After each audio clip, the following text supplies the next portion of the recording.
This is WAMD Radio, the only station for mice and men. Today is October 12th for men. Today is March 18th for mice. On tonight's After Action, After Hours, Frogs, Floods, and Spirits, our correspondent, Giles Lamont, reports. Lord Benjamin. We managed to arrive at the Shrew's Bridge without incident. I first issued an apology to Brother Shrew on behalf of House Lamont, as we have yet been unable to tie the theft of the Shrew's salt block to the suspicious thieves. We then hastened across the bridge, where we could see what appeared to be a displaced building of some sort, and something shining amidst the rubble. Under closer inspection, the building in question was identified as a squirrel meeting hall, but before we could make our way inside, we were ambushed by a frog warrior, and one of the novices was nearly swallowed whole. We quickly engaged the beast, and another of the newcomers managed to slay it quite handily. We disposed of the frog's corpse by pushing it downriver, where I understand it was set upon by some sort of giant salamander. Once inside, we discovered that most of the rubble had gathered near the bottom corner of the hall.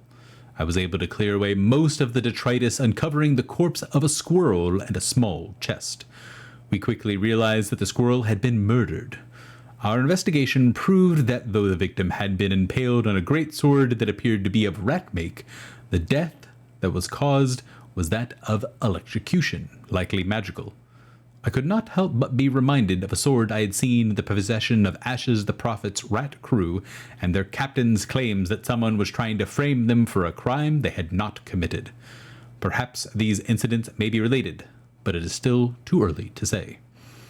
The chest appeared to be sealed by magic at first, but by delving into the occult it was revealed that it was clutched tightly by the spirit of the fallen squirrel. The spectre insisted that opening the box would only lead to more death, so we elected to leave it closed for the time being. Still no sign of the shining object I had spotted earlier, so we expanded our search. Inside of the chimney, we discovered an ornamental smith's hammer that was identified as a stolen symbol of House Godfrey. The shining object proved to be a silver cover for the chimney that had been warded against evil spirits. Our search concluded, we headed back to Brother Shrew's sanctuary. We offered him the enchanted chimney cover, though I thought it best to lean more from the House Godfrey side before concluding the sale.